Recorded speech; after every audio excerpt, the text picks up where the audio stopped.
یہ بات درست ہے، اس کو ہمیں کھلے دل سے قبول کرنا چاہیے کہ ہم مسلمان ہونے کے باوجود ان قدروں کو اختیار نہ کر سکے جو ہمارے آقا نے ہمیں دی. اکبر الہآبادی نے کہا تھا مس پہ ہے اپنی نظر اور سیم ان کے ہاتھ میں. ہم تو تانبے پہ نظر جمائے ہوئے ہیں اور چاندی وہ لوگ لے گئے. اقدار عالیہ، رویوں کی خوبصورتی، قوانین کی بالادستی اور زندگی کا بہت سارا جمال وہ ہم سے چھین کے لے گئے. یہ خزانہ ہمارا تھا، لیکن صاحب جام اسی کا جو بڑھ کے تھام لے، جو بھی محنت کرے. ایک وہ زمانہ بھی تھا کہ شارلمان اس کے لارڈز ابھی دستخط کرنے کی مشق سے گزر رہے تھے. ابن حزم کے قلم سے 1000 کتابیں نکل چکی تھی. وہ زمانہ بھی ہم نے دیکھا جب پیرس میں کیچڑ تھا اور بغداد عروس البلاد کہلاتا تھا. ہم نے وہ دور بھی دیکھا ہے جب وہ سواد آشنا بھی نہیں تھے، حرف آشنا بھی نہیں تھے، اور ہمارے منجم ستاروں پہ کمندے ڈالتے تھے. جب ہم محنت کرتے، خدائے زندہ زندوں کا خدا ہے، یہ اس کا اصول ہے، یہ اس کا ضابطہ ہے.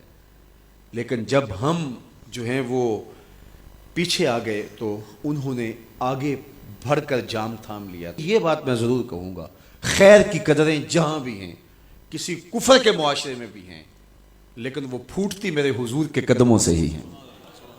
چوکھٹ اسی سے ہی فیض اور نور اور روشنی پھوٹی ہے، اجالے یہیں سے گئے ہیں، ورنہ انسان آج بھی زنجیروں میں جکڑا ہوتا. وہ کیسا سماج تھا کہ جب بیٹی کو زندہ درگور کر کے باپ آتا تھا تو معاشرہ اسے داد دیتا تھا کہ تو نے اپنی آبرو بچا لی ہے، تو نے اپنی عزت بچا لی ہے. اور یہ اتنا بڑا گھنونا جرم. قیامت کے دن سب سے پہلا سوال نماز کا ہوگا، لیکن سب سے پہلا فیصلہ قتل کا ہوگا. دوسرے لفظوں میں یوں کہہ لیجیے، حقوق اللہ میں سب سے پہلے نماز کا سوال ہوگا، اور حقوق العباد میں سب سے پہلا فیصلہ جو ہے وہ قتل کا ہوگا. اور قتل میں بھی وہ بچیاں جو زندہ درگور کی گئی، ان کا مقدمہ پہلے لایا جائے گا.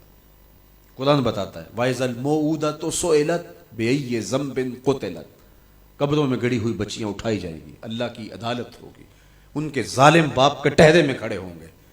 اللہ ان بچیوں سے پوچھے گا بِأَيِّ ذَنبٍ قُتِلَتْ، تمہیں قتل کیوں کیا گیا؟ اب ان بچیوں کو تو پتہ ہی نہیں ہمیں کیوں قتل کیا گیا.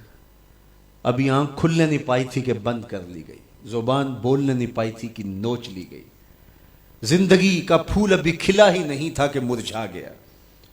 انہیں تو پتہ ہی نہیں ہمارے ظالم باپوں نے یہ قیامت کیوں اٹھائی، یہ غضب کیوں توڑا، ہمارے معصوم دامن پہ کون سا داغ دیکھا کہ ہمارے ظالم باپوں نے ہماری زندگی نوچ لی. کہتے ہیں گڑھا کھودتے تھے، تاریخ پڑھیں، دل آج بھی خون کے آنسو روتا ہے. اور گڑھا کھود کر کے اس میں کھلونے رکھتے اور بچی وہاں بیٹھ جاتی اور کھلونوں سے کھیلنے لگتی، اور وہ اوپر سے ریت ڈالتے، اور وہ بچی پہلے پہل تو اس کو کھیل سمجھتی اور وہ اس کھیل میں خود شریک ہوتی. لیکن جب اس کے کندھوں سے اوپر تک ریت بڑھتی اور اس کی سانس دبنے لگتی، پھر اسے سمجھ آتی یہ کہانی کوئی اور ہے. پھر وہ معصوم اور ننھے ہاتھ جوڑ کے اپنے باپ سے زندگی کی بھیک مانگتی، لیکن ظالم سفاک باپ ریت ڈالتا اور یوں اس کی سسکیاں، اس کی آہیں، اس کی چیخیں، اس کے آنسو اس ریت میں دب جاتے. اور اس معصوم ننھی چڑیا کے لیے نہ کوئی موم بتیاں جلانے والے تھے، نہ کوئی اس کے لیے احتجاج کرنے والے تھے، اور نہ کوئی اس کی FIR کٹتی تھی.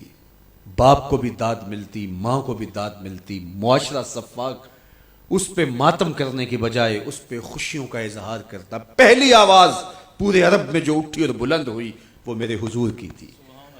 بیٹیوں کو قتل کرنے والوں سن لو، میری فاطمہ میرے جگر کا ٹکڑا ہے. یہ پہلی آواز تھی. یہ صرف کلمہ محبت ہی نہیں ہے، اس ظالمانہ سماج کے خلاف جو ہے وہ علم جہاد میرے حضور نے بلند کیا. میری بیٹی میرے جگر کا ٹکڑا ہے. اور کہا جو 2 بیٹیاں 2 بہنیں اللہ کی رضا کے لیے پروان چڑھائے اور ان کا نکاح کر دے، قیامت کے دن وہ یوں میرے نیڑے ہوگا جس طرح یہ 2 انگلیاں کری. یہ جب میرے حضور نے فرمایا، مجمع سے ایک شخص کھڑا ہو گیا. حضور کیا جس کی 2 بیٹیاں نہیں ہیں اس کو یہ اعزاز نہیں ملے گا؟ کسی بیچارے کی 2 بیٹیاں نہ ہو، 1 بیٹی ہو، تو کیا اس کو یہ اعزاز نہیں ملے گا کہ وہ آپ کا ساتھ پائے؟ حضور نے فرمایا اسے بھی ملے گا. لیکن میں آپ کو دعوت فکر دیتا ہوں کہ اس سوال کے پیچھے کی کیفیت دیکھیے. اس کی 1 بیٹی تھی، کہاں بیٹیاں زندہ درگور ہو رہی ہیں اور کہاں ایک بیٹی والا کہتا ہے کاش کہ میری بھی 2 بیٹی. یہ تھا لایا ہوا میرے حضور کا نظام. بیٹیوں والے فخر کرنے لگے کہ ہماری بیٹیاں، یہ ہماری بخشش کی ضمانت ہوگی. 2 بیٹیوں کا نکاح کر لو، بخشش کی ضمانت.